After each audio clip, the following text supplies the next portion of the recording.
మిత్రులారా నమస్కారం. నా పేరు డాక్టర్ ఆర్ఎంపి శెట్టి. జ్యోతిష్ శాస్త్ర విభాగంలో గత కొన్ని సంవత్సరాలుగా అనేక విషయాలు మీకు తెలుపుతూ వస్తున్నాను. మీరు చూస్తున్నారు, అనుసరిస్తున్నారు, లాభపడ్డారు. చాలా సంతోషంగా ఉంది. అయితే 2025 సంవత్సరం ప్రారంభం కాకముందే ప్రజలందరికీ కూడా నేను తెలియజేసింది ఏమిటనంటే, ఈ సంవత్సరానికి రాజు అయితే రాజకీయ పరిస్థితులు అల్లకల్లోలంగా ఉంటాయి. న్యాయ వ్యవస్థ కూడా చాలా బీభత్సకరమైనటువంటి పరిస్థితుల్లోకి మారిపోతుంది. యుద్ధ వాతావరణం నెలకొంటుంది.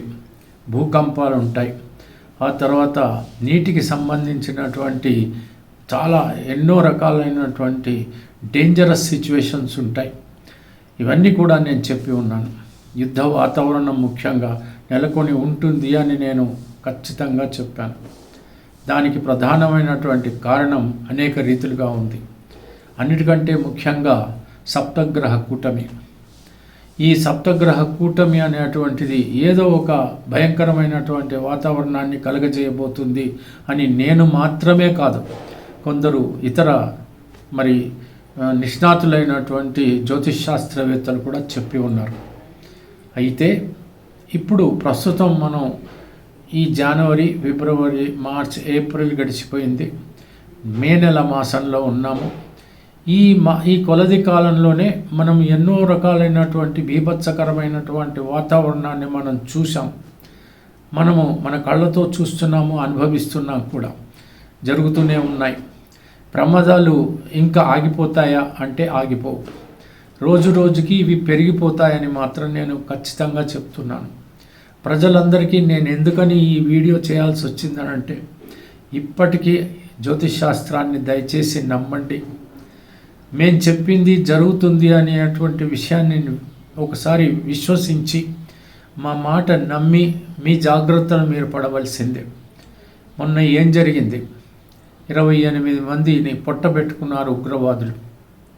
అది ఒక వైలెన్స్, అది హింసాత్మకమైనటువంటి సంఘటనే, కానీ మన గుండెల్ని కలిచివేసేటువంటి పరిస్థితి. దాని కారణంగా ఇప్పుడేమో యుద్ధ వాతావరణం నెలకొంది. అవునా కాదా? అయితే మొన్న ఈ మధ్యకాలంలో నేను చూశాను, తిరుపతిలో కూడా మా ఉగ్రవాదులు ఆచూకీ ఏదో ఉంది అని చూశాను. ఇదంతా కూడా so what ever it may be, గుంపులుగా ఎక్కువగా ప్రజలు తిరిగేటువంటి ప్రాంతాల్లో మీరు వెళ్తున్నప్పుడు చాలా జాగ్రత్తగా ఉండాల్సిందే. మరొక విషయం ఏమిటంటే, వాతావరణ పరిస్థితులు కూడా బాగుండవు కాబట్టి దూర ప్రాంతాలకు వెళ్ళాలి అని అనుకుంటున్న వాళ్ళు చాలా 1కి 2 సార్లు 10 సార్లు ఆలోచించి అవసరం అయితేనే దూర ప్రయాణాలు చేయండి. లేకపోతే ఈ 1 సంవత్సరం మానుకోండి, మునిగిపోయిందేమీ లేదు. మళ్ళీ తర్వాత ఆలోచించి మనం అవన్నీ చేసుకోవచ్చు. వ్యాపార రీత్యా అవసరమైనటువంటి పరిస్థితుల్లో చేయండి, పర్వాలేదు, కానీ జాగ్రత్తలు పడండి. ఎంత జాగ్రత్తగా ఉంటే అంత పదిలంగా ఇంటికి వస్తారు. లేకపోతే ఎక్కడ ఏం జరుగుతుందో మనం చెప్పేటువంటి పరిస్థితులు లేవు. ముఖ్యంగా ఏంటంటే మతపరమైనటువంటి సంఘటనలు చాలా ఎక్కువగా జరుగుతాయి. నేను ముందే చెప్తున్నాను, ఈ విషయంలో కూడా చాలా అప్రమత్తంగా ఉండాలి. ఇందులో ఈ మతము ఆ మతము అనేటువంటిది నా ఉద్దేశం, ఏ ఆలోచన నాకు లేదు. ఏ మతం ఏం చేస్తుంది, ఎలా జరుగుతుంది అనే దానికంటే కూడా మతాల మధ్యన మాత్రం అల్లకల్లోలం మాత్రం ఉండేటువంటి పరిస్థితులు ఉంటాయి. ఇక దుర్మార్గులు మాత్రం రౌడీయిజం కానీ, ఆ తర్వాత గుండాయిజం కానీ, లేకపోతే ఇతరత్ర ఈ హత్యాకాండలు కానీ, ఇవన్నీ కూడా చాలా ఎక్కువగానే జరిగేటువంటి అవకాశాలు ఉన్నాయి. హింస అనేటువంటి చాలా ఎక్కువగా ప్రజ్వరిల్లుతుంది.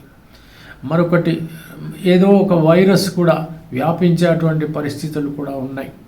అయితే అది చాలా డేంజరస్గా ఉండకపోవచ్చు, కానీ ఏది ఏమైనప్పటికీ కూడా ఎక్కువ మంది చాలా బాధపడేటువంటి పరిస్థితులు ఏర్పడవచ్చు. ఆ విషయంలో కూడా మనం జాగ్రత్త పడవలసిందే. లేకపోతే అనవసరంగా ఇబ్బందుల పాలవుతాం. చాలామంది ఈవెన్ ప్రాణాలు పోగొట్టుకునేటువంటి పరిస్థితులు కూడా ఏర్పడతాయి. ఈ గొడవంతా ఎందుకు? సాధ్యమైనంత వరకు ఉన్న చోటు ఉండి మనం ఎంత సంపాదించుకోవాలో దాంతో సంపాదించుకొని తృప్తిగా ఉండి ప్రశాంతంగా బ్రతికి ఈ సంవత్సరం గడిపేయడం మంచిది. భక్తి మార్గాన్ని అనుసరించడం మంచిది. ప్రశాంతమైనటువంటి వాతావరణంలో మనం ఉండడం చాలా అవసరం.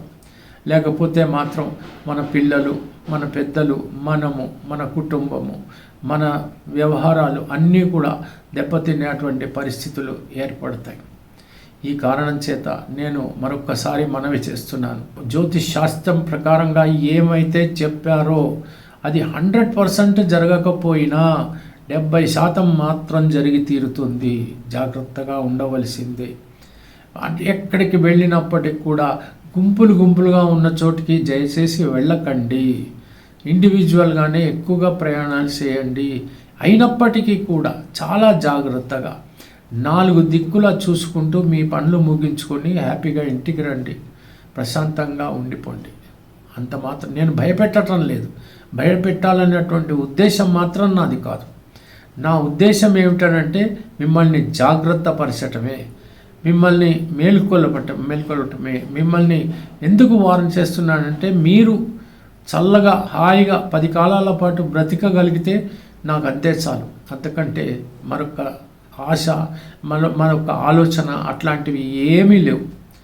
ఇది ఎట్టి పరిస్థితులను ఒక జ్యోతిష్యుడిగా మాత్రమే కాదు, ఒక మనిషిగా చెప్తున్నాను, మానవత్వంతో చెప్తున్నాను.